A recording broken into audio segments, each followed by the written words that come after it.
Ozarks was torn apart by one of the strangest and most disturbing mysteries ever recorded.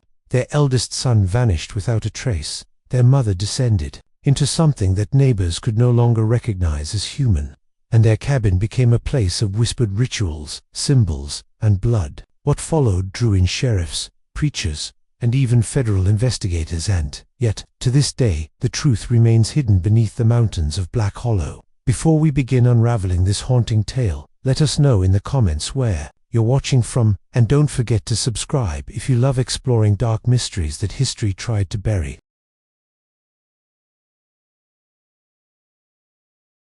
Quiet settlement of Black Hollow would soon become the stage for one of the most chilling mysteries ever recorded.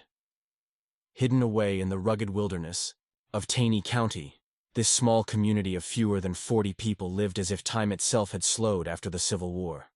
Their world was shaped by traditions handed down through generations, untouched by the outside noise of modern progress. Black Hollow stretched for nearly 3 miles, flanked by sheer limestone bluffs and thick forests of oak and hickory. The only way in or out was a narrow, treacherous trail, and the nearest trading post in Forsyth lay more than 20 miles away. A journey that claimed lives every winter. This geography created not just isolation, but a fortress of solitude. Through the heart of the hollow ran Bull Creek, its crystalline waters fed by countless springs bubbling from the limestone bedrock. So pure was this water that travelers went miles out of their way to fill their canteens from its source. Yet the very seclusion that made Black Hollow feel self-sufficient also made it dangerously invisible. Families could vanish without a trace, and secrets could survive for generations, blurring the line between civilization and wilderness. Long before European settlers arrived, the Hollow had been home to Native American tribes like the Creek and Cherokee. They left behind haunting evidence of their presence, pictographs carved into cave walls and artifacts buried in the soil. These markings depicted strange rituals and transformations, unsettling to Christian settlers who stumbled upon them, suggesting either a symbolic language or perhaps testimony to events witnessed with their own eyes. At the heart of this isolated community stood the Grimm homestead, built in 1847 by Heinrich Grimm, a German immigrant who arrived during a wave of settlement that brought skilled farmers and craftsmen to the frontier. With knowledge of European folk medicine and advanced farming techniques, Heinrich carved a life out of the mountains. His cabin was no ordinary log structure. It reflected an understanding of local climate and materials that would not be common in Ozark architecture for another generation. By 1892, the land belonged to his son, Jacob Grimm, a 43-year-old man who lived there with his wife Martha and their 4 children: Samuel, 19, Rebecca, 17, young Heinrich, 12, and little Mary, just 8. Jacob had inherited more than soil and timber. He had inherited his father's deep library of books and journals, volumes on botany, anatomy, natural philosophy, and handwritten records of plants, caves, and geological formations in the region. For such a remote homestead, the Grimm Library was extraordinary, a treasure trove of knowledge rarely found outside of America's eastern cities. Martha, born into another German immigrant family, was equally remarkable. Fluent in both German and English, she was educated in mathematics and herbal medicine, with skills in food preservation that kept the family secure through harsh mountain winters. Together, Jacob and Martha represented more than frontier survival. They embodied the blending of old-world knowledge with new-world resilience, a legacy that gave Black Hollow both its strength and its secrets. Martha married Jacob in the year 1870, and for many years their life together seemed nearly idyllic. Neighbors often spoke of her intelligence, her gift for treating wounds and illnesses, and her uncanny ability to read the skies like a book, predicting storms and frosts before they came. The Grimm children grew up in this unique household, where frontier toughness blended with an unusual devotion to learning. Samuel, the eldest, was not only an accomplished hunter and tracker, but also a thoughtful reader, fluent in German and English, with a mind for maps and the mountain's hidden paths. Rebecca's talents leaned toward the natural world. She studied herbs and plants, carefully cataloging their healing properties, while her younger siblings, Heinrich and Mary, showed early signs of the same curious blend of instinct and intellect. Heinrich, sensitive to shifts in weather and the movements of animals, often noticed changes before the adults did, while little Mary had a near mystical ability to find water sources and never lost her way in the thickest forest. Within Black Hollow, the Grimms were both admired and quietly feared. Their skill and knowledge made them invaluable in crises, yet their constant explorations of caves and their uncanny understanding of the land stirred unease. This undercurrent of suspicion took a chilling turn on October 15, 1892, when Samuel set out before dawn to check the family's trap lines along Rourke Creek. Carrying his father's old percussion rifle, a small canvas, sack, and his treasured leather-bound notebook of observations, he vanished into the mist of morning. When night fell and Samuel had not returned, Jacob called upon the neighboring Kelly, Hoffman, and Mloud families, men who knew every ridge and stream for miles, to form a search party. With torches and lanterns in hand, they pushed through the treacherous night. The first discovery froze them with dread. Samuel's rifle lay in the shallow creek, barrel submerged, still loaded as it had been that morning. His canvas sack was found nearby, but it had been slashed open with deliberate precision rather than torn by accident. More unsettling was the absence of his notebook, Samuel's constant companion, filled with his observations of nature and weather, now missing without a trace. Along the creek bank, boot prints revealed that Samuel had walked some distance before stopping at the place where his rifle was left. Yet beside his tracks were impressions that defied explanation. Thomas Kelly, a tracker with half a century of experience in the Ozarks, told the sheriff later that they looked like bare feet, but longer, narrower, with strangely elongated toes. The prints sank deep into the mud, suggesting a body of more than 200 pounds. Yet the stride was unnervingly short, as if the walker's size and weight did not match its movement. Stranger still, the mud revealed a mixture of other tracks, some seemingly human, others more distorted, as though more than one presence had shadowed Samuel on that lonely path. The trackers soon realized they were dealing with something far stranger than a simple disappearance.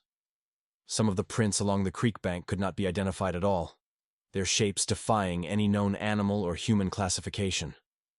The arrangement of the tracks suggested a kind of meeting, a gathering, where Samuel appeared to have approached willingly, not as if dragged or chased. For 3 long days the search stretched across the Ozark hills, drawing in men from nearby Branson and Hollister, until the forests were filled with torchlight and anxious voices.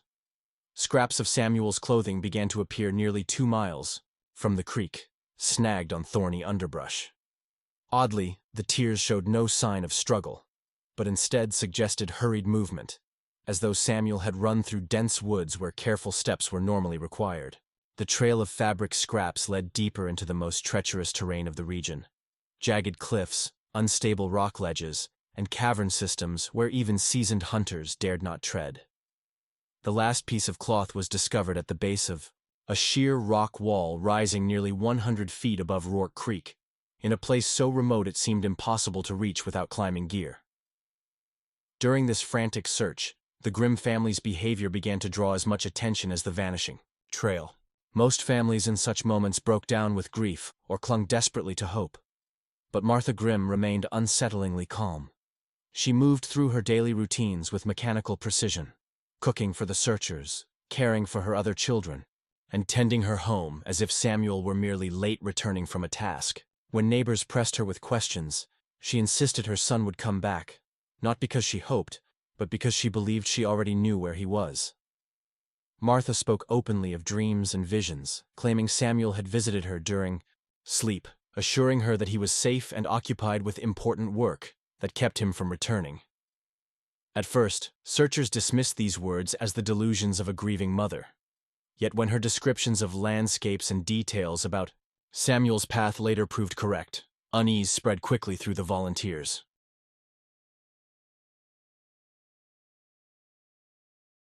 Anything in his 15 years of law enforcement. He had handled missing persons, tragic accidents, and family crises, but never something that blurred the line between fact and the supernatural. Martha's testimony disturbed him deeply.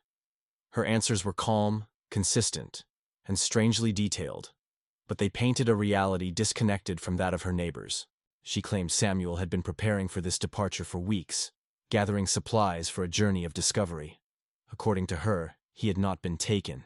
He had chosen to go following a path laid down by those who came before. She spoke of hidden knowledge preserved in the caves of the Ozarks, ancient wisdom passed through generations who truly understood the mountain's secret nature. Samuel, she insisted, had been chosen to continue this work. When Coulson pressed her for clarity, her words only deepened the mystery. She described communication beyond physical means, knowledge passed mind to mind, and secret chambers beneath the earth where discoveries lay waiting. To the sheriff, it sounded less like the testimony of a mother, and more like the recitation of a legacy hidden in shadows, leaving him unsure whether he was listening to truth, madness, or something that straddled both. Sheriff Coulson's conversations with the rest of the Grimm family only deepened the unease that hung over Black Hollow. Rebecca, the eldest daughter, revealed that in the weeks before Samuel vanished, he had been plagued by unsettling dreams and visions. Since late August, he had spoken of voices drifting from the deep woods, voices that knew intimate details of his life, even his family's history. These whispers guided him with uncanny precision, describing hidden chambers and unmapped passages within the labyrinth of caves surrounding the hollow. Samuel began venturing alone into these subterranean depths, returning with curious artifacts and specimens that he claimed proved the existence of earlier inhabitants whose knowledge far outstripped that of present-day settlers. Young Heinrich, still a boy, confirmed his sister's fears. He described how Samuel would slip into conversations in a strange tongue no one else recognized, speaking at length to unseen companions. These weren't the ramblings of a disturbed mind. They were structured dialogues, Samuel asking questions, receiving answers, and noting down information about history, agriculture, and medicine, as though he were a student learning from an invisible teacher. Heinrich also recalled catching sight of his brother standing motionless at odd hours, listening to sounds that no one else could hear, or leading himself with eerie confidence through unmarked wilderness, as if guided by an inner compass. Jacob. Grimm's testimony painted a different but equally troubling picture. Unlike Martha's serene certainty, Jacob carried the weight of anxiety and confusion. He admitted that Samuel's behavior had grown increasingly unusual but tried to explain, "It is the natural restlessness of a boy growing up in an isolated environment." Yet when pressed, Jacob acknowledged something far more significant. The Grimm family had inherited generations of written records about Black Hollow, detailed maps of cave systems, descriptions of artifacts, and accounts of inexplicable events, dating back more than a century. These papers, he explained, were fragile and too easily misinterpreted. If exposed, they could attract treasure hunters who might desecrate sacred and historical sites. Still, his reluctance to share them with the sheriff left Coulson unsettled, though legally powerless without proof of wrongdoing. After 4 grueling days, with more than 30 volunteers combing the wilderness, the official search ended on October 19th. The decision was harsh but unavoidable. Resources were exhausted, and the terrain demanded equipment and expertise far beyond what the community could muster. Sheriff Coulson filed a missing persons report and appealed for federal support, but the remoteness of Black Hollow and the scant evidence offered little hope for further intervention. Jacob Grimm's reaction to the end of the search struck observers as both admirable and disturbing. He thanked the volunteers with quiet dignity and acknowledged their tireless efforts, but his stoic acceptance carried none of the frantic urgency one might expect from a father who had just lost his son to the wilderness. Instead, it was as if Jacob already understood that Samuel's disappearance was not an accident of fate, but part of something deeper, older, and far beyond the reach of ordinary men. Jacob Grimm accepted the end of the search with words that struck many as strange. He spoke of God's will, of divine timing, and of trust that Samuel's fate would be revealed when it was meant to be. As autumn gave way to the bitter winds of winter, the Grimm household adjusted with unsettling efficiency. Samuel's duties were redistributed almost seamlessly, as though the family had been preparing for his absence long before he vanished. Daily routines continued with barely a stumble, but beneath this calm order, neighbors sensed something unnatural, an acceptance too neat, too rehearsed, for a family grieving a lost son. Martha became the focus of local whispers. She wandered the forests alone for hours, venturing into the very wilderness that had swallowed her son. When asked, she claimed the woods gave her peace, a spiritual connection to Samuel. But her walks took her into terrain so dangerous even seasoned hunters avoided it. She seemed to know cave entrances and hidden passages unrecorded on any map, navigating the land with uncanny certainty. Some who crossed her path swore she appeared in impossible places at impossible times, as if she were being guided, or perhaps doubled. Speculation grew. Was she aided by accomplices, or were the witnesses themselves deceived by the eerie strangeness of the hollow? Rebecca, now the eldest child at home, took on her mother's domestic burdens with a seriousness far beyond her. 17 years. The light of youth drained from her face, replaced by a haunted stillness. Once eager to explore the natural world, she now avoided the woods, showing visible dread at even short trips beyond the homestead. Her transformation unsettled the community, a young girl already carrying the weight of tragedy, and something darker still. Heinrich, once sensitive but gentle, grew volatile. He lashed out at his sister or destroyed belongings without reason, then retreated into hours of silence, staring at nothing. Yet like Samuel before him, he began predicting weather, shifts in animal movements with unnerving accuracy as though attuned to unseen forces. Little Mary, just 8 years old, underwent the most chilling change. Once talkative and curious, she became withdrawn, sitting for hours at the cabin window, eyes fixed on the tree line. When she did speak, it was of Samuel.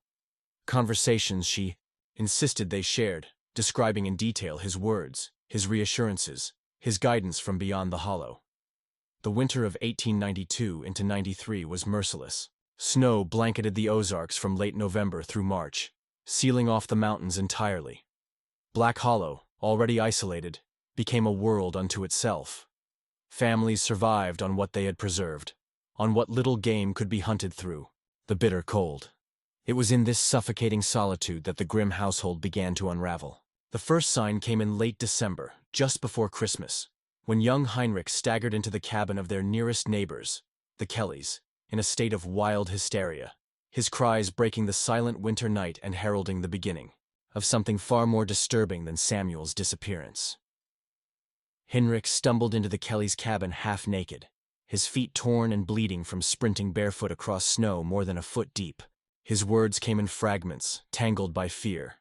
But what emerged chilled Thomas Kelly and his son William to the bone. The boy claimed his mother was no longer the woman he had known. Martha, he said, spent her days muttering in strange languages, performing rituals no one could understand, her behavior shifting into something alien and unrecognizable. Even more unsettling was his account of Jacob. Once steady and practical, the father now slept in the root cellar, too afraid to remain under the same roof as his wife. According to Heinrich, Jacob believed the figure living in their cabin was not Martha at all, but an impostor, something possessed.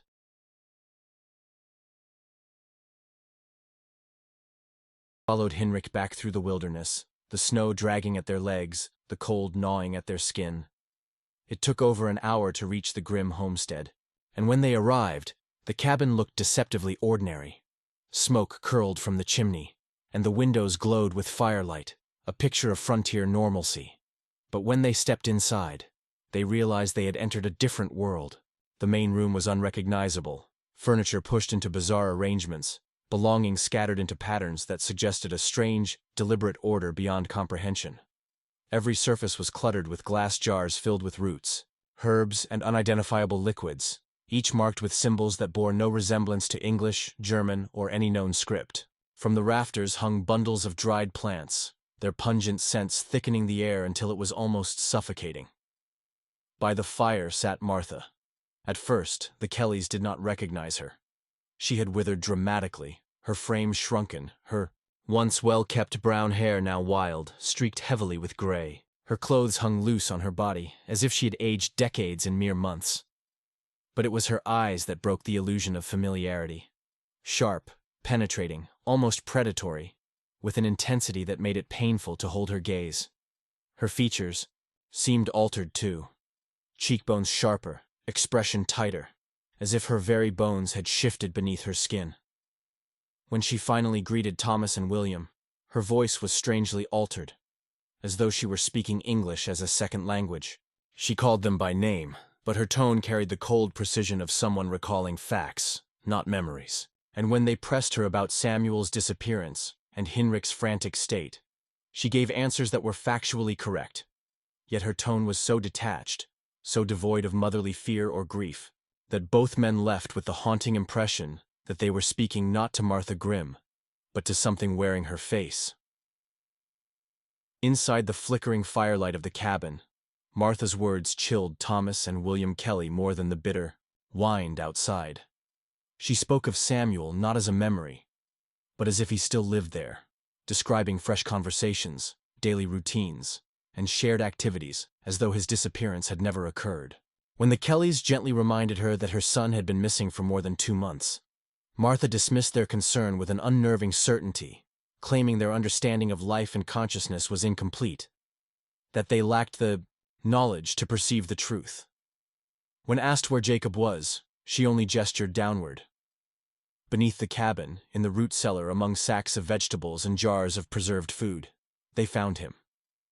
Jacob Grimm was barely recognizable. Once a sturdy, capable farmer, he now appeared gaunt and broken, wrapped in blankets though the cellar air was not cold, his hands trembling with age or fear, or both.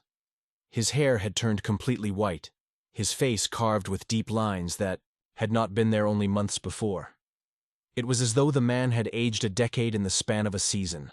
He explained little that made sense, but his fear was unmistakable. With wide, desperate eyes, he insisted the woman above them was no longer his wife. She was a replacement, or perhaps a transformed version of Martha, gifted, or cursed, with knowledge and powers that no ordinary human could possess. Jacob described nights of hearing her speak with unseen visitors, carrying on multiple conversations. At once, though, no one ever entered or left the cabin. He had stumbled upon strange instruments, glassware, and mixtures, arranged like the tools of a scientist, though Martha had never studied such subjects. Her work seemed methodical, like experimentation carried out according to principles beyond Jacob's understanding. Most alarming, he claimed Martha had begun to demonstrate abilities that exceeded human limits. She knew of events occurring miles away without messengers or letters, navigated the caves of Black Hollow with impossible certainty, and held long, detailed exchanges with entities who were not present in any physical sense. The Kellys tried to reason with both Jacob and Martha, urging them to accept help, but the pleas fell on deaf ears. Jacob swore he was safer in the cellar, convinced that any interference with Martha's activities would bring consequences too terrible to name. Martha, calm and unwavering, insisted her work was misunderstood, her tone suggesting that she carried responsibilities the community could never comprehend. From the shadows, Rebecca drifted like a ghost, watching, listening, but retreating whenever approached, as though forbidden from contact with outsiders. Her face carried the hollow look of a girl weighed down by fear far beyond her years. Most unsettling of all was the absence of little Mary. No matter how thoroughly they searched the cabin and its surroundings, she was nowhere to be found. Martha spoke vaguely of her daughter being safe and occupied with private work, but Jacob, in a separate whisper, confessed he had not seen Mary for weeks. His voice cracked with dread as he admitted he feared for her fate. Disturbed beyond measure, the Kellys resolved to take Hinrich back with them. The boy, thin and shaken, clung to them with desperate relief. Over the following days, he became their only source of insight into what was happening inside the Grimm household. Yet his stories, fragmented, terrifying, almost unbelievable, only deepened the sense that Black Hollow was sliding into something no one in the Ozarks could fully explain or control. According to Heinrich, the changes in his mother had begun slowly after Samuel vanished, like the first cracks in ice, but as the long winter deepened and the hollow grew silent, those cracks widened into something terrifying. Martha immersed herself in the family's old manuscripts, particularly the volumes that dealt with geology, natural history, and what Hinrich called underground knowledge. By day, she made regular trips into the nearby cave systems, returning with minerals, roots, and strange specimens that she cataloged and stored with unnerving precision, as though following the steps of a scientist's experiment. At night, however, the boy saw things that shook him to his core. From his loft bed he watched his mother slip from the cabin after the rest of the family had supposedly gone to sleep, moving into the snow-cloaked wilderness with uncanny confidence, navigating paths so treacherous that even seasoned hunters would hesitate in broad daylight. Sometimes she was gone for hours, returning just before dawn, her clothes dusted with ice crystals, yet her movements strong and deliberate, untouched by exhaustion. Even more disturbing were Hinrich's accounts of nocturnal visitors. From the small loft window, he described seeing figures approach the cabin in the dead of night. They left no deep footprints in the snow, gliding silently across the frozen ground as though weightless. Tall, thin, and strangely fluid in their movements, they seemed unbothered by the bitter cold, their clothing offering no visible warmth. These figures did not speak in the ordinary sense. Instead, Hinrich claimed they communicated with Martha through some unspoken method, silent exchanges that lasted for hours before they vanished again into the blackness. Often, they left packages behind, boxes and wrapped bundles that Martha carried into her workroom or stored in the cellar, possessions no one else in the family was allowed to touch. For Thomas and William Kelly, the dilemma was agonizing.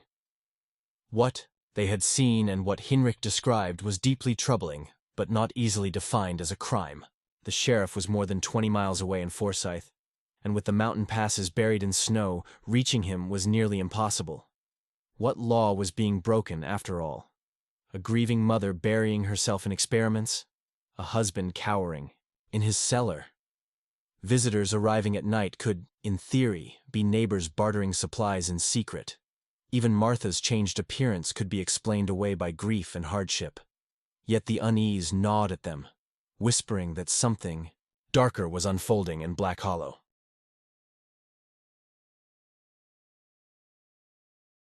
Such matters, Reverend Isaiah Morris, the circuit preacher scheduled to ride into the Hollow by mid-January. Known for his experience with frontier families under strain, Morris had faced unusual cases before.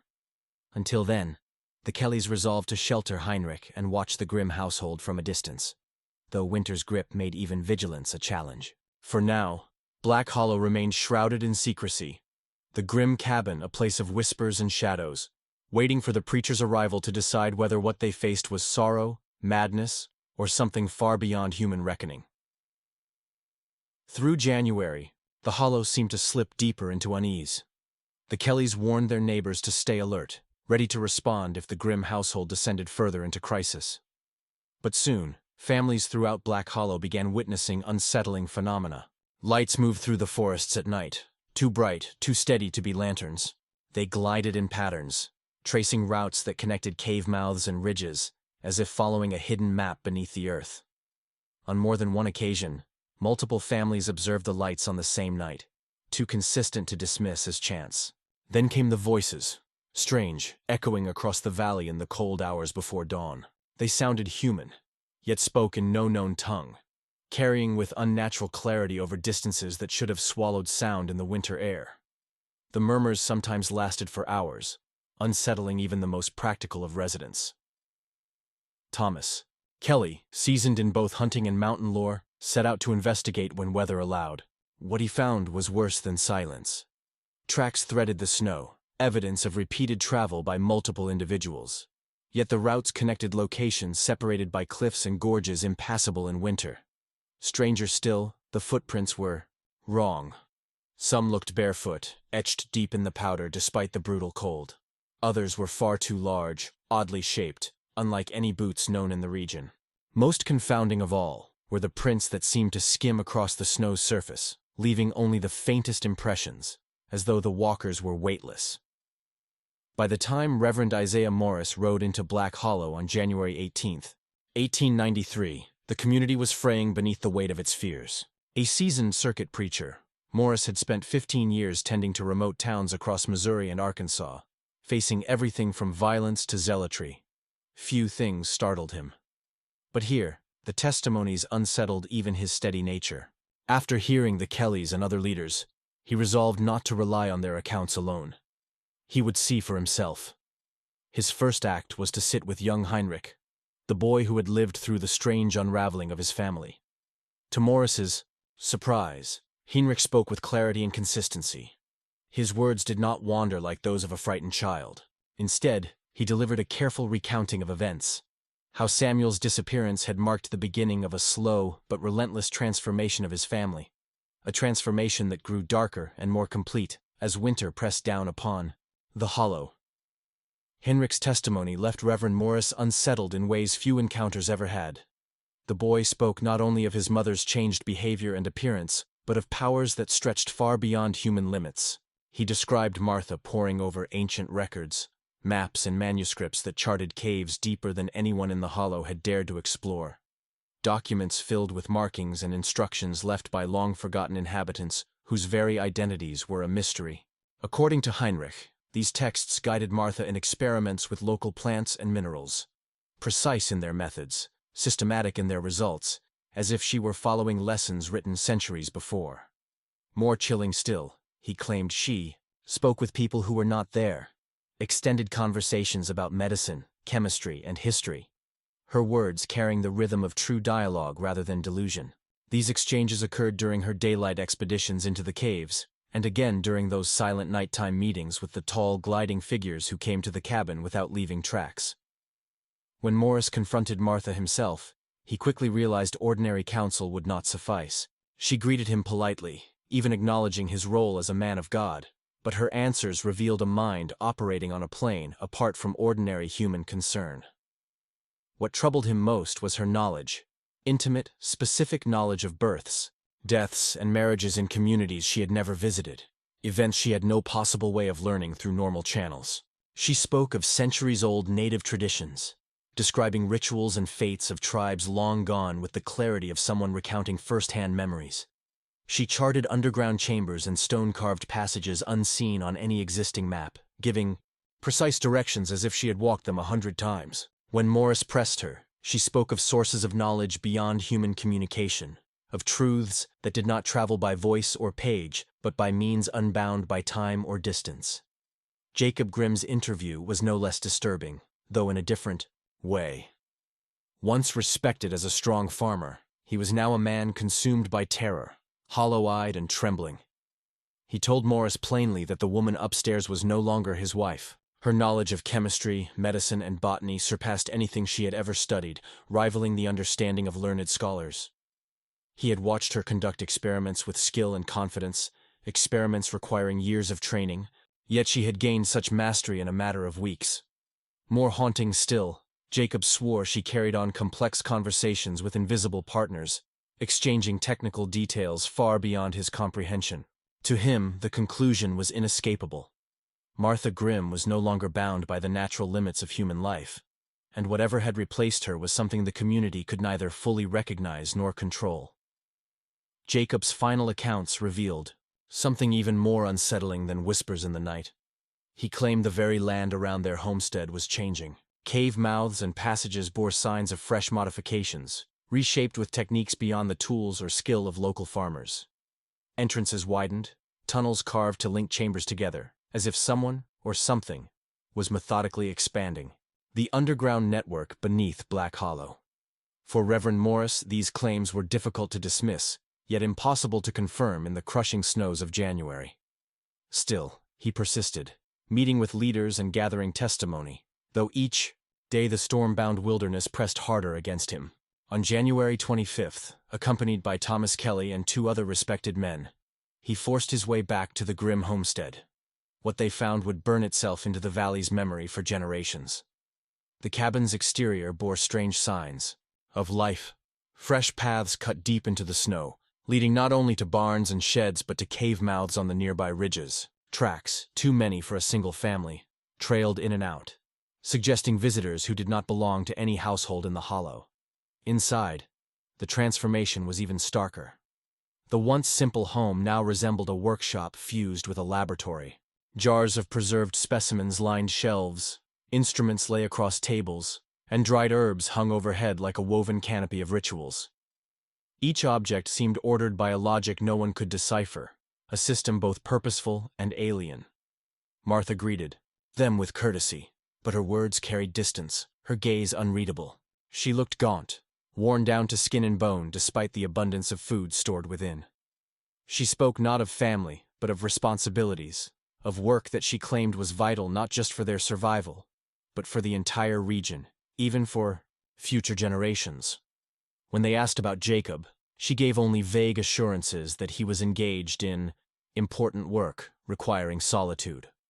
Her calm certainty clashed with the memory of the terrified man they had once found cowering in his cellar. Rebecca appeared briefly, and her condition shocked the men more than Martha's decline. Hollow-eyed, rail-thin, she moved like a shadow and offered only gestures or one-word replies, as if speech itself had been drained from her. Mary, the youngest, was nowhere to be found. Martha insisted the girl was safe, yet no evidence supported her claim, and the silence of the cabin seemed to cry against it.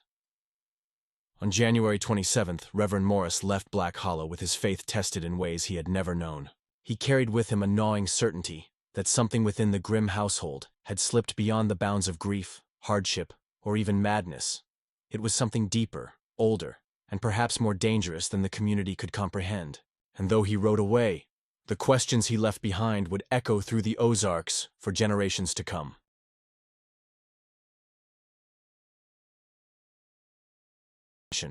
Law enforcement, medical professionals, anyone who might bring order to the escalating nightmare of Black Hollow. Yet he admitted the bitter truth. The winter, snows, and the remoteness of the Ozarks made such action nearly impossible.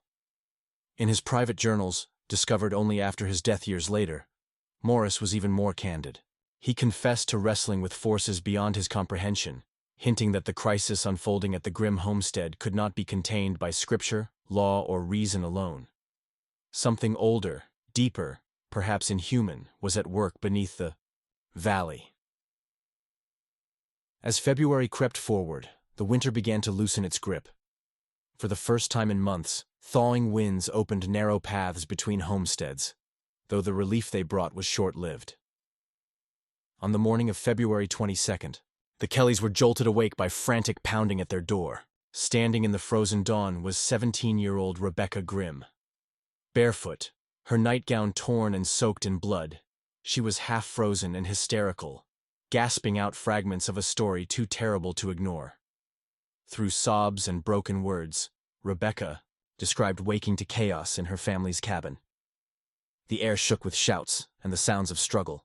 In the firelit shadows of the main room, she saw her mother locked in combat with several figures.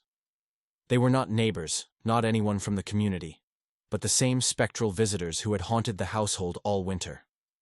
Yet this time, they came not as quiet messengers, but as aggressors, their purpose to seize Martha's strange collections of artifacts, journals, and tools. Rebecca watched in horror as her mother, gaunt and frail only days before, fought back with impossible strength.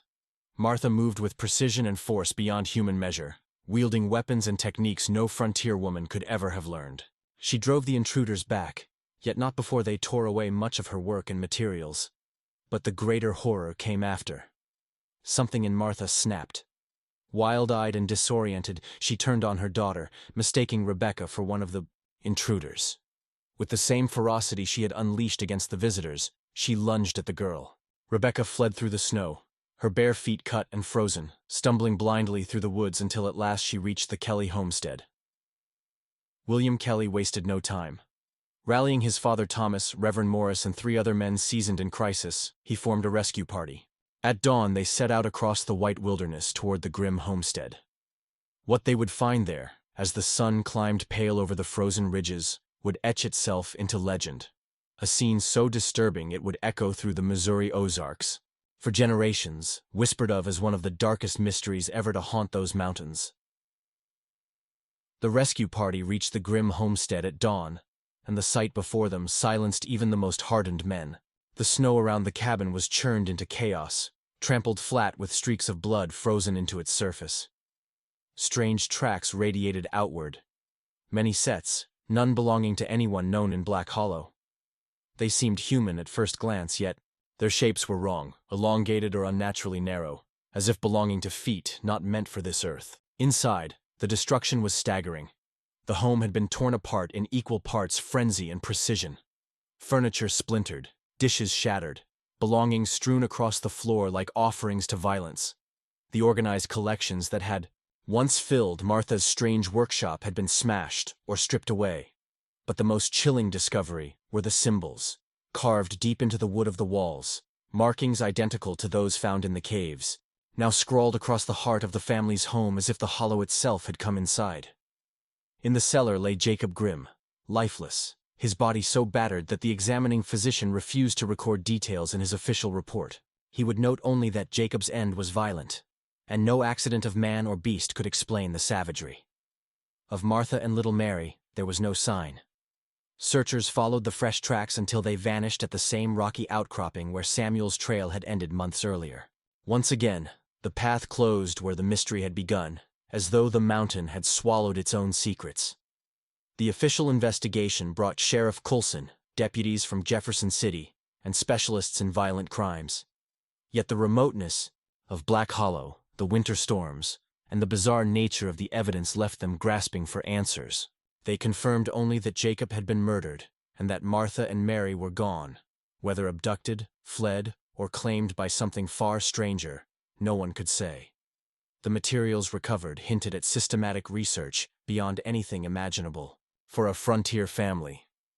Chemical residues pointed to compounds not native to Missouri, even plants from distant lands, alongside substances that suggested techniques far ahead of the 19th century.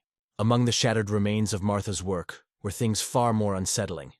Fragments of human remains in varying states of preservation, treated with knowledge of anatomy and chemistry that rivaled trained physicians of the era. By April of 1893, the case was officially closed. Jacob Grimm, murdered by unknown assailants. Martha and Mary, vanished, their fates unknown. Yet the carved symbols, the foreign compounds, the tracks in the snow, and the testimony of neighbors whispered a different story. One that could not be filed away in reports or explained by law. In Black Hollow, the silence of the mountains kept its secrets, but the people of the Ozarks would tell and retell the story of the Grimm family for generations, always with a shiver, always with the sense that the mystery was not finished. Warrants for Martha Grimm's arrest were issued, but no lawman ever laid eyes on her again. The mountains had swallowed her, along with little Mary, leaving only Rebecca behind to bear the weight of memory. Sent to live with distant relatives in Springfield, the girl grew into a quiet, haunted young woman. She spoke rarely of Black Hollow, and when she did, her words came fractured, contradictory, as though language itself failed to contain what she had seen. Doctors who examined her whispered of trauma so deep it fractured her sense of reality, signs that she had brushed against forces ordinary minds could not endure. Rebecca never truly rejoined society. Her days were marked by solitude and shadows. In 1901, at just 25 years old, she died of consumption, or so the record claimed. Yet the physicians who tended her noted anomalies in her condition they could not explain. Even in Springfield, Rebecca had never severed the ties to her family's legacy. She received letters and packages from unknown correspondents, never sharing their contents. Relatives who sorted her belongings after her death uncovered journals, artifacts, and letters that formed the most detailed surviving account of the Grimm family's ordeal. These writings revealed that the Grimms had not stood alone. They were part of a hidden network of families scattered across the Ozarks, bound by the mission of preserving ancient knowledge left behind by peoples who had vanished long before European settlement. Through secret meetings and coded correspondence, this network shared discoveries from caves and artifacts, methods of altering consciousness, of seeing and knowing beyond the limits of human senses.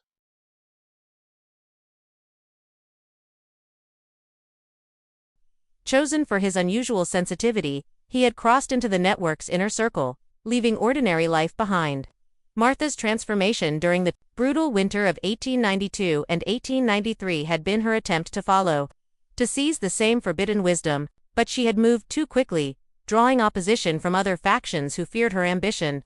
The violent night that ended with Jacob's death and the destruction of the cabin was the eruption of this secret war, and in its final moments, Martha chose not to retreat but to join Samuel in whatever lay beyond the hollow's darkened caves, taking Mary with her, whether as an heir to the knowledge or a hostage to its mysteries.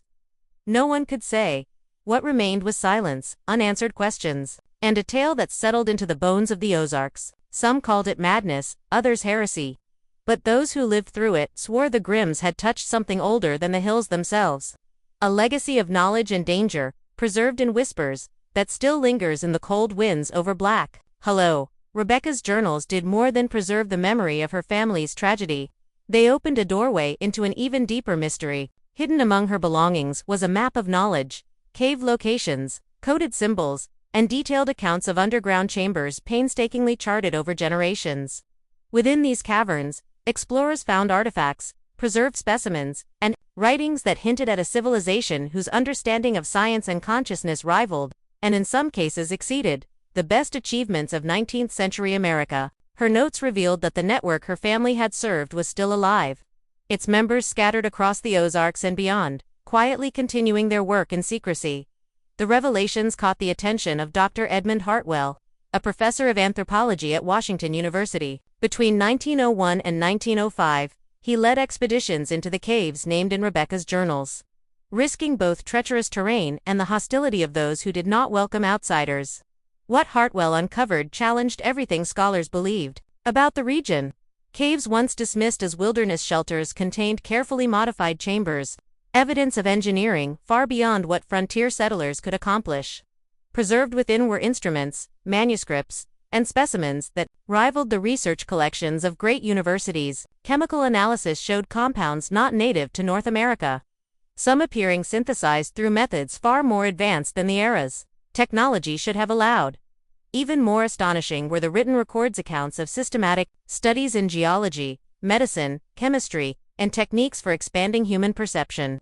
These texts described not only discoveries but communication between hidden communities, suggesting that Black Hollow was just one node in a vast, secretive network stretching across Arkansas, Tennessee, Kentucky, and other states. Some records even hinted at contact with cultures whose sophistication surpassed that of contemporary society, though their identities remained veiled. And the most unsettling detail, evidence within the caves showed signs of recent use. Tools, markings, and organized deposits suggested the network had endured. Quietly active, surviving crises like the destruction of the Grimm family and continuing its pursuit of knowledge into the modern age. The legacy of the Grimm family did not end with the blood in the snow or the smoldering ruins of their cabin. What followed stretched across decades, drawing in professors, federal agencies, and entire generations of investigators who tried to piece together what truly lay beneath. Black Hollow. Dr. Edmund Hartwell's work at the turn of the century exposed fragments of the network, its maps, its artifacts, its breathtaking reach. Later, Dr. Patricia Wells, armed with classified reports and modern techniques, confirmed what many feared: the network had not only survived but adapted, hiding in plain sight, quietly preparing for upheavals they believed were inevitable in human history. By the mid-20th century, reports spoke of men and women who moved beyond normal limits, sundering cold that should have killed them, perceiving things invisible to others, communicating without words or wires. Government files sealed away the most unsettling findings, but whispers lingered in the Ozarks, where hunters and hikers still claim to see lights threading the caves and hear voices carried on the wind. 130 years after the Grimm family vanished into that dark current of hidden knowledge, Black Hollow remains much the same as it was then: dense woods, limestone bluffs, and the endless breathing of the caves. The story has faded from common memory, relegated to dusty archives and local folklore. Yet the unanswered questions are too sharp to ignore. Was this network preserving wisdom or hoarding power? Were the Grimms victims, initiates, or something more? No conclusion satisfies, and perhaps that is the point.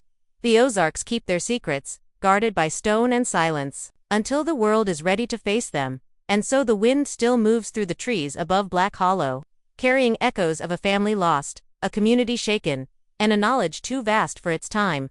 The caves remain sealed, their chambers waiting. Perhaps one day, when humanity dares to look deeper, their secrets will be revealed. Until then, the mystery endures silent, patient, eternal. The story of the Grimm family is more than a tragedy, it's a reminder that even in the most familiar landscapes, secrets older than memory still linger. The caves of Black Hollow remain sealed, but their silence speaks louder than words, leaving us to wonder what truths are waiting for the day humanity dares to uncover them. Was this family destroyed by grief, consumed by forbidden knowledge, or chosen for something far beyond our understanding? The questions remain, echoing through the Ozarks to this very day. If this mystery shook you as much as it did me, share your thoughts in the comments below, and make sure to subscribe so You won't miss the next story hidden in the shadows.